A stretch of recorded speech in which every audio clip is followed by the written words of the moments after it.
perfect read. If you look what Intense is doing, not even a factory done anything. Oh my, look at this, 2 eBays. If he goes Colossus, he's not going to have any Vikings out really early. So this is a really, really good decision by the Protoss here. So I wonder how Intense is just going to react right now. I mean, he's getting down good upgrades, but I mean, it's to what extent? At what cost? At what cost? Because he's just not going to have his fast tech up. So it's well, a good trade to make in some cases, but this... really important here is Kimchi actually loaded 2 Zealots and 2 Sentries into a War Prism, and he's dropping them now in the mineral line of Intense. Probably going to be able to trap these probes with Force Fields. Oh, doesn't get that many, actually. Yeah, not the best Force Fields. Gets like a couple, maybe 3 or 4, but still, nonetheless, if he gets out of here with no damage taken to him, that's a perfect drop to him. Oh, certainly. I mean, I think he did lose 1 Zealot, but I mean, that's really, really good trade, especially the mining time, having to pull back units, that sort of thing is just really good trade for him. Yeah, something that's really important, too, is that, Intense pulled the minimum number of units that he wouldn't lose a unit, and that, he wouldn't die, either.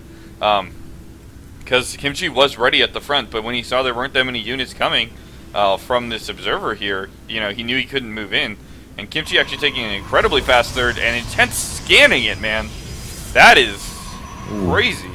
Wait, he scanned that third? Yeah. Really? He just scanned it, man. Oh. I looked over at it, and I saw the scan for it. I was like, what? Are you crazy? But we do have 1 Colossus and the Thermal Hands. Oh my goodness. That was close. Oh my gosh. Wow, so close to losing that War Prism, and what the Colossus? What is that You see this? Yeah, I do see this. That's awkward. Well, I heard that Colossus Mineral Line Harass was pretty good, so we'll have to see what he has to do with that. But look at the main of Kimchi Astria here. Intense moving up with even supply, forcing those force fields out. And you know what? With those force fields down, he can go and deny that third. Yeah, but he is loading up for Colossus War Prism Harass. I don't know if I agree with that, especially with this huge army that Intense has. He needs to get all the DPS he can, all those Colossus out here. But it looks like Kimchi is just going to move up here. I don't like this. Oh! Snipes he's way out of position. Yeah, Intense sniped the Colossus. What is this lag here? It looks like all the Bio's going to use the force fields to its advantage. And oh my goodness, it is currently 120 to 100 supply. All of the probes being transferred and going to get picked off by the Bio here. There are no medevacs, so they're all very low on health. The starport is done, no medevacs on the way quite yet. But this third is going to go down, man. Yeah, it definitely is going to be going down. That's really big, especially for Intense, because he does have that third on the way. But let's talk about that engagement for a second. I don't think Thermal Lance had to be done. It had to be done. There's no way it wasn't. But he only had 1 Colossus. Another Colossus was just fooling around over here, trying to do something like over by his main, but I don't necessarily agree with him doing that Colossus harass. I mean, he really needed that Colossus down there at his main for that engagement. And I think he would have come out in a lot better position than he did there. Yeah, this might not seem like a huge deal, what I'm going to say right now, but after sniping that Nexus and those units, he cleaned up like 6 pylons over here, man. Like, that's 600 minerals that Kimchi Astria is going to have to respend off of only 2 bases. Yeah, definitely. It's a really big deal here, but Protoss is a good race, so we might see them. It's really cost effective for Protoss to be trading here. There's no bias here. I mean, yeah, never. Definitely not. Never, ever. But we do have War Prism speed getting researched here, while there's already 3 Colossus. Yeah, that's I guess he's gonna go for drops, obviously. I mean, he's kind of trading, half of a Colossus to get that War Prism speed. Oh, you know what he's doing? Drops? Yeah, storm drops. That's what's gonna happen. But that War Prism is like so low on health. Yeah, I'm kind of surprised he's not getting another one. 2 health. That's yeah. Cute. And Intense checking again for that third. There is no third though for Kimchi at all. So it looks like we're gonna see a mid-game all-in after. It's obviously not gonna be as strong, simply because it's got to be the lack of the third and the fact that he already spent money on that third. But Intense scans the 3 Colossus. He scans very few sentries, a lot of Zealots.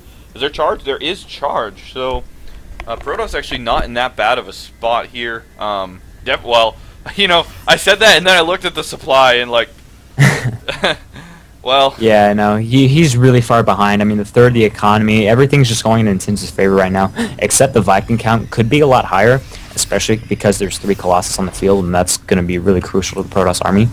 But, I mean, if Kimchi can get off a really good engagement, can do a lot of harass with a Warp Prism, with Warp Prism, Storm Drops, or something like that, whatever he's going to do with it. I mean, it's going to be really hard for him to do this, to come back to the game, but it still is very possible. I mean, he does have decent upgrades. 1-1 isn't that bad, seeing the position he is, but Intense just has really good upgrades. And I'm saying that it might be close, but I mean, it really, in all essence, shouldn't be. But if Kimchi can pull off some epic macro, we'll see. But yeah, a lot of Inclass is going to engage. Looks like the War Prism is out of position here, and it's going to come down and put these Templar down way late, and actually not getting great storms off. All the Templar getting picked off in the middle of the army. And that looks like that's going to be GG. So, what is this? Intense? Yeah, Intense. Looking really good. Yeah, that was incredible. He 5-0s SCA. All kills by himself at the very beginning. Gives no one else the opportunity to play. What a meanie. And that was just impressive, man. I know Intense is very good, but I did not expect that. That was excellent play.